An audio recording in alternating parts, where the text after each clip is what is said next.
Hello everybody, welcome to another scrapbook page with me, Jenny from Inky Paws Art. Today I'm going to take you through a page that I created as part of an application for a design team for Hip Kit Club. Now at the time of recording this I do not know whether I got on the team or not, so we'll have to wait and see, but do check them out, their kits are pretty damn awesome. It's a mixed media layout I decided to do, mainly because I am a big fan of mixed media and also because I wanted to showcase as much of my talent as possible. So to do this, I decided to create my own paper using the Stampotique stamp, which is for cats, and I'm embossing that with an opaque blue embossing powder onto blue cardstock. It's really easy to do, nothing complicated about it. It just gives me more texture to work with on the layout, and also gives me something completely different that no one else is going to have. So I'm just stamping the stamp with an embossing ink and sprinkling the powder over. It's really important when you do this you clear up after yourself, because embossing powder, it's plastic granules that we're melting. They get everywhere and they're a pain to clear up. So what I recommend using is actually sticky tape, and that helps pick up all of the granules, and I do this right at the end when I am finished. So I've created this piece of paper here. I've only done 50% of it, and I'm also going to stamp and create some little embellishments, and it's just an idea I had. This is just on black cardstock again with an embossing ink, and I'm using a glittery blue embossing powder which I'm getting absolutely everywhere.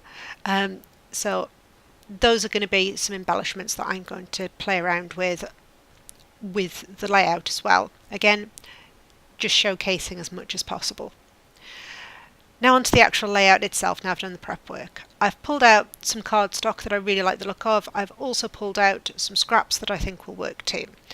In order to do this layout, I've decided to do stripes of paper, and so that it's not higgledy-piggledy, I'm using a white cardstock as a background to build it on, and that gives me a flat layer rather than it being built on a different piece of cardstock. And it also means I've got scraps to play with later on, and I like playing with scraps, and white is a very basic cardstock to get hold of, so I'm not losing anything.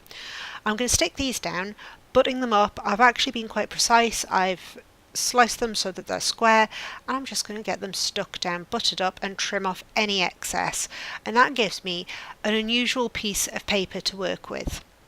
The next thing I'm going to do is start playing around with my photo and that paper I created. So I've torn that into strips because I don't want to use a full sheet. I want to give it some prevalence but not too much. You know, there's a lot going on in this bit of in this particular part.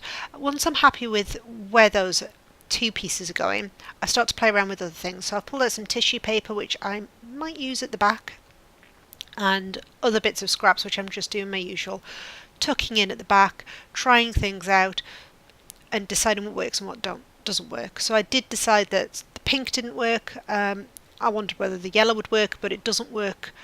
It's too bright on its own, it needs something covering it. So I use the tissue paper, and again I'm just playing around with different ideas until I find something that I like and works for me. And this striped paper worked, so I've used that as an extra piece as a background. I've just stuck that down and cut off any excess. I've got the tissue paper and then I've got my photo.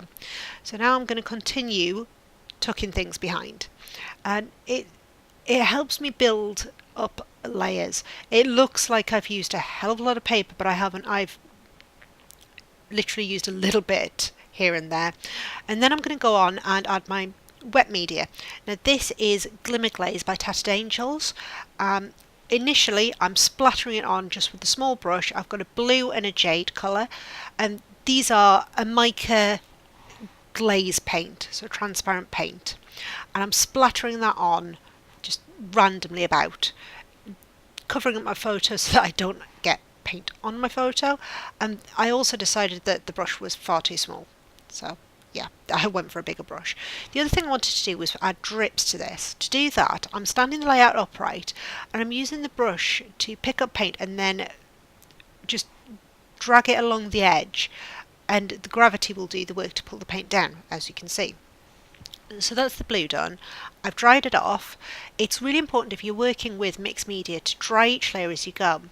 Otherwise the colours will mix and that's how mud is created. So I've dried off the blue and now I'm going to go in with the jade. I'm going to do exactly the same thing, just add blobs to the top just by adding it to the paintbrush and then stroking it on across the edge.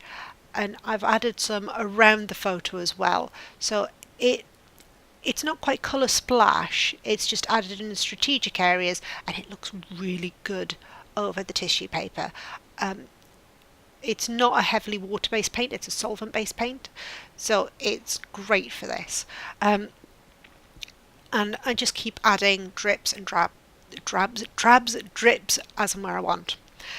Now I'm going to move on and start doing some embellishment. All of that paint is dry and it's really important that you let it all dry because otherwise things are not going to stick. It will just peel off. I've cut out those embellishments that you saw me create earlier on in the video, and then I'm going to start adding embellishment. Now I don't know why I picked up this particular piece of fabric, but something about it was I need to add this works, and that's why it's there. I've pulled out a pile of stickers, as I normally do, pile of embellishments just to see what will work, what won't work, what I like, what I don't like, the usual. And I have a non-stick mat here, so I do stick things onto it to use later on. It's just, I find that's the easiest way. Now, because of how I work, I also use a lot of repositionable adhesive so that I can move things around, because I do a lot of that. And adding this fabric to the background I wouldn't have done if I'd had a permanent adhesive there. It would have been a lot harder. So I've added that, stuck it down, and now we're going on to put some embellishments here and there. I play around with these. I don't worry about losing them. It's a case of they need to go on a layout at some point, so I get them stuck on, and I'm not particularly precious about it. And it's all just trial and error. It's gut instinct. What works, what doesn't work, what do I like, what do I not like. And I think I've probably said that in every single video I have done. I have added some pop dots. These particular foam pads are old, so they need a bit of extra help, hence the glossy accents. And just adding those embellishments where I think they'll work. I'm going to also add a few enamel dots. It doesn't need a huge amount of embellishment because we've got that paint there. And it doesn't need to be complicated. It's got bits poking out here and there, and that's all it really needs.